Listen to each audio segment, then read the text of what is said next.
Bismillahirrahmanirrahim. Assalamu alaikum dear students. Welcome to Awan Science Academy. My name is Mudassar Salim. Dear students, आज हमने इस unit number 2 के ऊपर start करना है। तो यूनिट नंबर 2 हमारे पास है 2.1 में है। इसके कुछ क्वेश्चन नंबर 1 और 2 का डिस्कशन करेंगे और उससे पहले आपको मैं इसका इंट्रोडक्शन देता हूँ। तो चैप्टर नंबर 2 का नाम है थ्योरी ऑफ क्वाड्रेटिक इक्वेशन। तो आप क्वाड्रेटिक इक्वेशन के बारे में आपको पता है, आप चैप्टर नंबर 1 में बड़ी डिटेल से पढ़ के आए हैं, क्वाड्रेटिक इक्वेशन के बारे में पढ़ के आए हैं, क्वाड्रेटिक फार्मूला के बारे में पढ़ के आए हैं। तो क्वाड्रेटिक इक्वेशन जो थी हमारे पास क्या होती थी, ax² + bx + c = 0 सबसे पहले नंबर पे।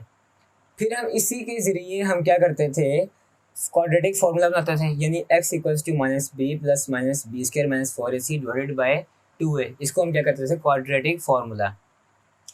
तो देखिए इस चैप्टर नंबर 2 के अंदर हमने डिस्क्रिमिनेंट पढ़ना है, नेचर ऑफ रूट्स पढ़नी है, तो वो मैं आपको साथ इंट्रोडक्शन देता रहूँगा। तो जो एक्सरसाइज 2.1 है उसका जो क्वेश्चन नंबर 1 है उसमें उसे सिर्फ और सिर्फ कहा कि डिस्क्रिमिनेंट आपने मालूम करना है। तो आपको पता तो पहले आपको बताऊँगा डिस्क्रिमिनेंट क्या होता है, तो फिर आप मालूम कर सकेंगे। तो देखिए क्वाड्रेटिक फार्मूले के अंदर जो ये वैल्यू है हमारे पास, अंडर रूट के अंदर वाली वैल्यू यानी b² - 4ac, ये कहलाती है डिस्क्रिमिनेंट वैल्यू। मैं आपको लिख देता हूँ, b² - 4ac value called discriminant value.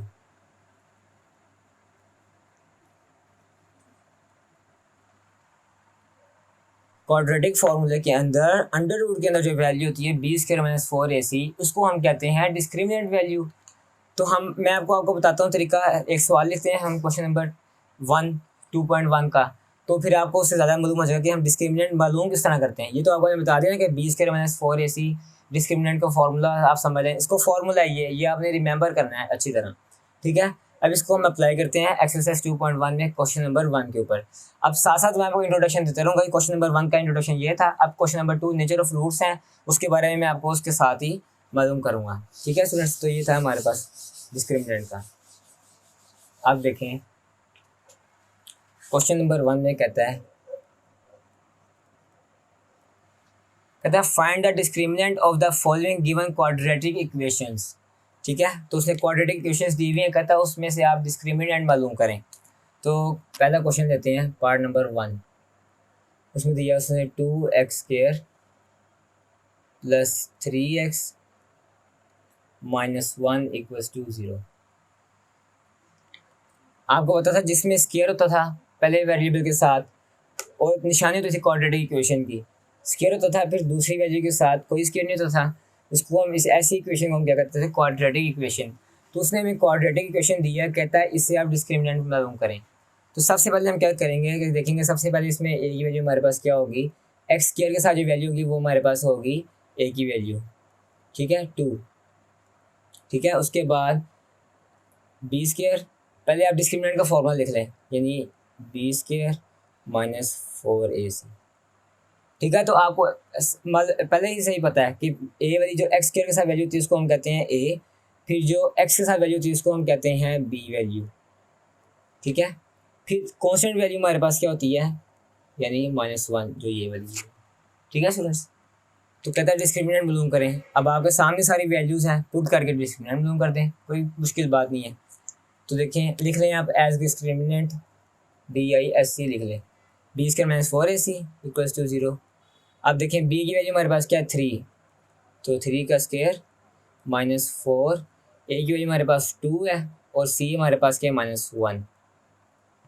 3² 9 -+ 4 2s are 8, ठीक है स्टूडेंट्स, -+ 4 2s are 8।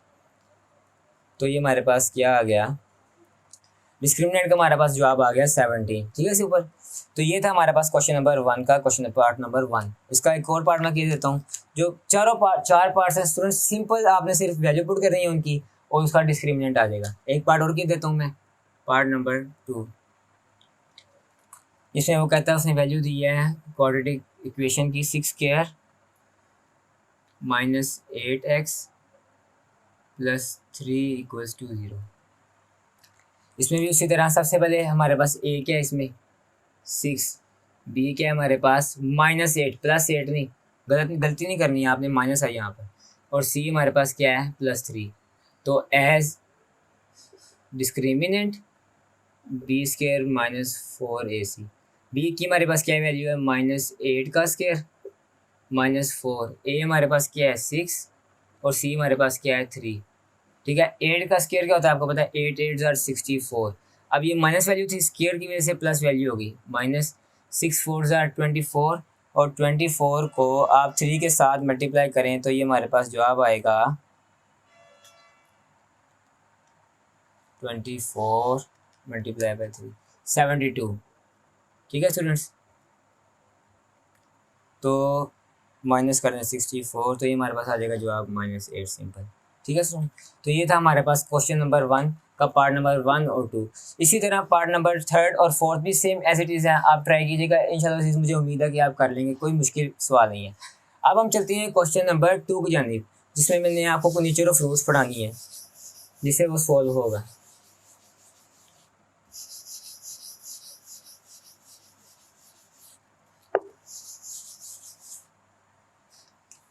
देखिए स्टूडेंट्स, क्वेश्चन नंबर 2 है, कहता है find the nature of roots of the following given quadratic equations and verify result by solving the equations. तो सबसे पहले आपको पता होगा नेचर ऑफ रूट्स होती क्या है, तो मैं आपको सबसे पहले पढ़ाता हूँ नेचर ऑफ रूट्स। ये इंट्रोडक्शन है nature of roots.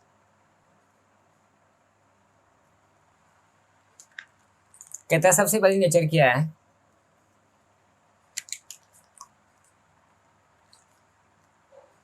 If B square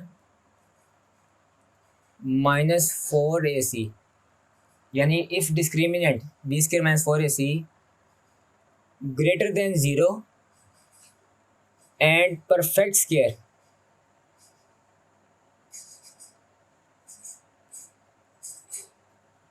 if b square minus 4ac greater than 0 and by perfect square, then roots are क्या कहते हैं, roots are rational and unequal.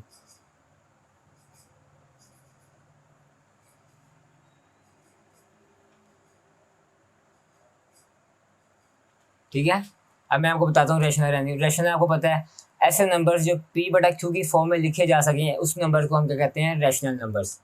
अब दूसरे नंबर में क्या कहता है, if discriminant B square minus 4ac greater than 0 and not a perfect square,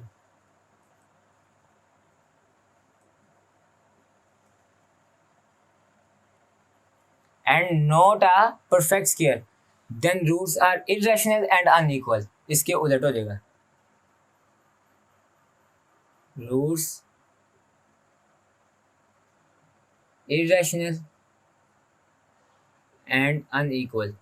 unequal से मुराद यानी बराबर नहीं होंगे, ना बराबर। ठीक है, तीसरे नंबर पे क्या कहता है, if B square minus 4ac less than 0, यानी लेस देन 0 यानी नेगेटिव, ये है पॉजिटिव, ध्यान रखना। If B square minus 4ac less than 0 यानी नेगेटिव, तो देन रूट्स क्या होंगे, ये बिल्कुल उलट होंगे आप, देन रूट्स आर इमेजिनरी, यानी आयोटा और ओमेगा जिस तरह की वैल्यूज होती हैं, तो ये क्या होंगे हमारे पास, रूट्स होंगे हमारे पास इमेजिनरी। चौथी इसकी टर्म क्या है हमारे पास, if B square minus 4ac equals to 0, यानी बी स्क्वायर माइनस 4ac अगर 0 के बराबर रख लें तो दो रूट्स होंगे, देन रूट्स आर रियल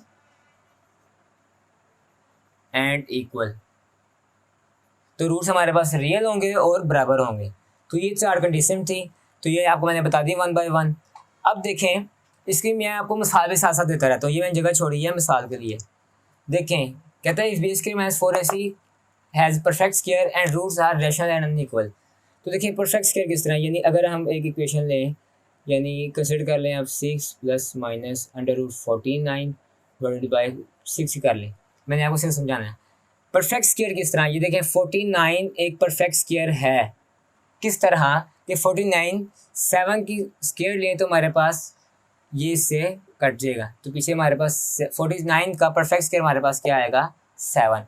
तो ये मैंने आपको सुनाया था, रूट्स हमारे पास ऑलरेडी जो है वो रैशनल और अनइक्वल आएंगे, यानी पी बटा क्यू की फॉर्म में इजीली लिखे जा सकेंगे। किस तरह, 7 आएगा तो इन दोनों को हम ऐड करेंगे, फिर डिवाइड करेंगे, जवाब आ जाएगा, फिर इन दोनों को माइनस करेंगे और साथ डिवाइड करेंगे तो हमारे पास जवाब आ जाएगा। किस तरह, पी बटा क्यू की फॉर्म में लिखकर।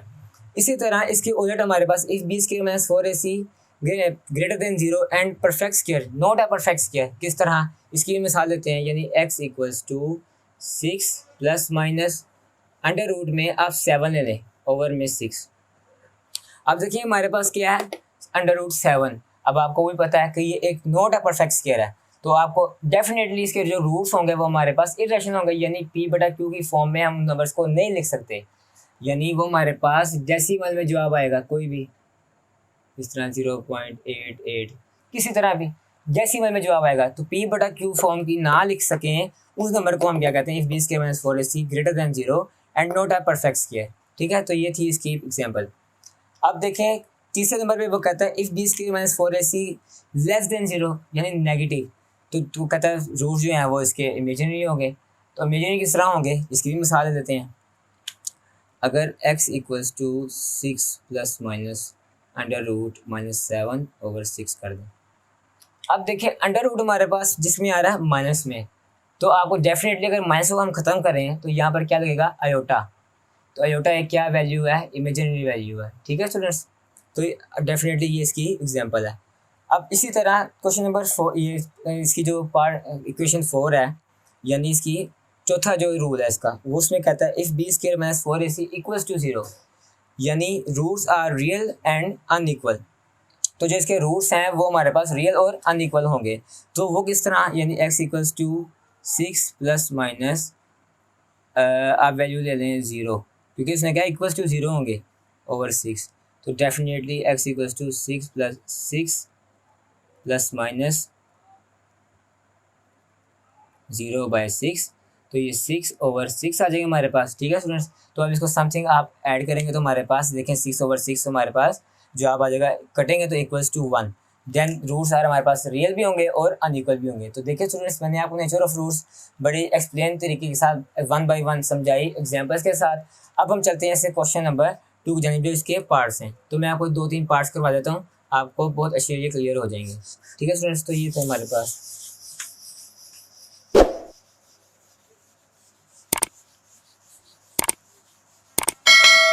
देखिए क्वेश्चन नंबर 2 में वो कहता है find the nature of roots, जो मैंने आपको बताई, and giving quadratic equation from the given quadratic equation दी हुई, उसने कहता है उसकी नेचर ऑफ रूट्स निकालें और उसको वेरीफाई भी करें साथ। तो मैं तरीका बता देता हूँ आपको। क्वेश्चन नंबर 2 का पार्ट नंबर 1 लेते हैं। पार्ट नंबर 1 में कहता है X square -23x plus 120 equals to 0। तो सबसे पहले हम क्या करेंगे, इसका डिस्क्रिमिनेंट निकालेंगे। आपको पता है नेचर ऑफ रूट्स तभी आती हैं जब हम इसका डिस्क्रिमिनेंट निकालेंगे। तो डिस्क्रिमिनेंट की वैल्यू आपको पता है बी स्क्वायर माइनस 4ac। तो बी स्क्वायर हमारे पास क्या है, देखिए आपको पता है बी ये होता है हमारे पास, मैंने आपको पिछले सवाल में बताया क्वेश्चन नंबर 1 में। तो फिर बी इधर लिख देता हूँ मैं। ए की वैल्यू हमारे पास 1 है, बी की वैल्यू हमारे पास -23 है और सी की वैल्यू हमारे पास 120 है। ठीक है, तो बी स्क्वायर हमारे पास क्या है, -23 का स्क्वायर -4, ए वैल्यू हमारे पास 1 है, सी हमारे पास वैल्यू है 120। तो देखें -23 है, इसका स्क्वायर ले लें तो हमारे पास आएगा 529 -120 को आप मल्टीप्लाई करें 4 के साथ तो हमारे पास आएगा 480, यानी 529 -480। तो ये हमारे पास जवाब आया 49। तो देखिए स्टूडेंट्स, आपके पास सामने आपको नज़र आ रहा है कि जवाब हमारे पास ग्रेटर देन 0 है एंड परफेक्ट स्क्वायर। तो रूट्स आर आपको पता है डेफिनेटली, ये स्टेटमेंट लिखनी है, इसके नंबर्स हैं। देन रूट्स आर आपने पूरी लिखना है, if B square -4ac is greater than 0 and perfect square then the roots are rational and unequal. ठीक है, फिर साथ में वो कहते हैं इसको वेरीफाई भी करें। तो वेरीफाई क्या करेंगे, क्वाड्रेटिक फॉर्मूला लगा के वेरीफाई कर लेंगे कि ये रूट्स इरेशनल भी हैं और अनइक्वल भी आ रहे हैं कि नहीं आ रहे। तो देख लें, वेरीफाई। अब वेरीफाई किस तरह करना है, आप इक्वेशन दी है हमारे पास X square minus 23x plus 120 equals to 0। इस पर मेरा मैं इसके ऊपर फैक्टराइजेशन मेथड लगा देता हूँ, यानी -15x माइनस 8x प्लस 120। ठीक है, 15 को अगर 8 के साथ आप ज़रब दें 15 मल्टीप्लाई बाई 8 तो हमारे पास आएगा 120। फैक्टराइजेशन का तरीका वो आपको बहुत अच्छी तरीके से पता है, फर्स्ट चैप्टर में पढ़ के फिर 9th क्लास में भी हमने पढ़ा। तो ठीक है, अब इधर से हम x कॉमन लेंगे तो x माइनस 15 माइनस 8 कॉमन लेंगे तो x माइनस 15। टोटल में से कॉमन आ जाएगा x माइनस 15, बाकी बचेगा x माइनस 8। तो इसको 0 के बराबर रखेंगे तो इधर से x की वैल्यू आ जाएगी 15 और इधर से आ जाएगी 8। तो डेफिनेटली आपको पता है रूट्स रैशनल है, क्योंकि अगर आप इनको डिवाइडेड बाय 1 करें तो ये रैशनल होंगे और अनइक्वल है, यानी ये बराबर आपस में नहीं है। तो उसने कहा था इसको वेरीफाई भी करना, तो हमने वेरीफाई भी कर दिया। ये था हमारे पास क्वेश्चन नंबर 1। इसी तरह क्वेश्चन नंबर 2 में भी, 3 में भी, 4 में भी इसी तरह, लेकिन एक और पार्ट में किए देता हूँ, यानी क्वेश्चन नंबर 2, पार्ट नंबर 2, यानी उसमें उसने दिया है 2x square plus 3x plus 7 equals to 0। सबसे पहले आपने क्या करना है, डिस्क्रिमिनेंट ढूंढ करना है, यानी B square minus 4ac equals to 0। तो b की आपको वैल्यू पता है, अब आपने इधर लिख लिया काफ़ी जगह, तो अब मैं डायरेक्ट लगा रहा हूँ, यानी 3 स्क्वायर माइनस 4a की वैल्यू हमारे पास 2 है, c की वैल्यू 7 है, 9 माइनस 4 टू ज़ार 8 और 8 7 ज़ार 56। तो 9 माइनस 56 हमारे पास जवाब आएगा -47। तो स्टूडेंट्स आपको नज़र आ रहा है कि रूट्स हमारे पास अगर देखें बटे में जवाब के साथ क्या आ रहा है हमारे पास माइनस, और अगर किसी भी चीज़ में माइनस आ जाए, जिस तरह मैंने आपको मिसाल दी थी x equals to 6 plus minus under root minus 7/6, तो माइनस आ गया था अंडर रूट के अंदर, तो हमारे पास क्या रूट्स हो गए थे, इमेजिनरी, यानी रूट्स आर इमेजिनरी। ठीक है स्टूडेंट्स, तो अब आपने इसको उसके साथ में क्या कहा, वेरीफाई भी करना है, तो आपने इसके ऊपर क्वाड्रेटिक फार्मूला लगा देना है, सिंपल। तो देख लें, x equals to minus B plus minus under root B square minus 4ac divided by 2a। अब आपको पता है a की क्या वैल्यू, b की क्या वैल्यू, c की क्या वैल्यू, तो वो वेरीफाई हो जाएगा कि आप उसके, अच्छा देखें क्या वेरीफाई होगा, आपने सॉल्व खुद करना है, मैं आपको बता ही देता हूँ कि क्या जवाब आएगा। मतलब कि कुछ भी इधर b की वैल्यू जवाब कुछ आएगा, समथिंग हम ले लेते हैं 6 आ जाएगा, तो अंडर रूट में जो, बस आपने ये ध्यान रखना है कि अंडर रूट में माइनस आ जाएगा, तो वेरीफाई हो जाएगा कि रूट्स आर डेफिनेटली इमेजिनरी। ठीक है स्टूडेंट्स, सिंपल ये है, आपने आप इसको खुद कर लेना है। ठीक है, अब हम चलते हैं क्वेश्चन नंबर 2 के पार्ट नंबर 3 की जानी। मैं आपको तीसरे पार्ट का भी डिस्कस कर लेता हूँ कि इसमें रूट्स कैसे होंगे। वेरीफाई आप खुद कर लीजिएगा, आसान है, मुश्किल नहीं है, आपको मैंने करके बता दिया किस तरह। एक मैंने वेरीफाई कर दिया, बाकी आप खुद वेरीफाई करेंगे। तो देखें क्वेश्चन नंबर 2 का पार्ट नंबर 3 में कहता है 16x square minus 24x plus 9 equals to 0। ठीक है स्टूडेंट्स, तो इसमें भी वो कहता है मालूम करें discriminant B square minus 4ac। B की वैल्यू को पता है -24 का स्क्वायर माइनस 4, ए की वैल्यू हमारे पास 16 है, सी की वैल्यू हमारे पास 9 है। ठीक है, तो 24 का स्क्वायर लें, ये हमारे पास आएगा 576। ठीक है, 576 माइनस, अब 9 4 ज़ार 50, 9 4 ज़ार मल्टीप्लाई बाई 16, ये भी आ जाएगा हमारे पास 576। 436, 36 मल्टीप्लाई बाई 16 हमारे पास 576। ठीक है, तो 576, तो ये देखें जो रूट्स हमारे पास क्या आ गए। अब ये थर्ड प्रॉपर्टी लग रही है, if B square minus 4ac equals to 0, अगर 0 के आ गया तो रूट से आपको मैंने क्या बताया था, roots are real and equals. तो इसको भी प्रूव करने के लिए, वेरीफाई करने के लिए आपने क्या करना है, क्वाड्रेटिक इक्वेशन निकालनी है साथ, सिंपल। ठीक है, तो क्वेश्चन नंबर 4 जो है उसमें भी आपने क्वाड्रेटिक फार्मूला पहले आपने क्या निकालना है, डिस्क्रिमिनेंट, यानी B square minus 4ac, part number 4 में। सारे पार्ट्स मैंने खुद ही कर दिए, आपने सिर्फ वेरीफाई करने हैं। तो जो उसमें रूट्स आएंगे वो p बटा q की फॉर्म में हम नहीं लिख सकते, यानी इरेशनल रूट्स आएंगे। तो roots are irrational and unequal होंगे। ठीक है स्टूडेंट्स, तो ये था आज हमारा क्वेश्चन नंबर 2 तक डिस्कशन। आपको मैंने इस वीडियो के अंदर इंट्रोडक्शन दिया चैप्टर नंबर 2 का, और आपको क्वेश्चन नंबर 1 और 2 को कंप्लीट करवाया। नेक्स्ट वीडियो के अंदर इंशाल्लाह अज़ीज़ हम इसे क्वेश्चन नंबर 3 और कुछ पार्ट्स के ऊपर डिस्कशन करेंगे। तब तक लिए अपना ख्याल रखिएगा, मेरे चैनल को लाइक करें, सब्सक्राइब करें और शेयर करें। स्टूडेंट्स आप इसकी बेल आइकन को भी दबा दें ताकि हर आने वाली वीडियो का आपको डेफिनेटली पता लग जाए। और अगर आपको फिर भी कोई वीडियो ना मिले तो आप प्ले लिस्ट के अंदर जाके आप देखें, आपको तरतीब वाइज लेक्चर सारे मिल जाएंगे। ठीक है स्टूडेंट्स, बहुत शुक्रिया, अल्लाह हाफिज़।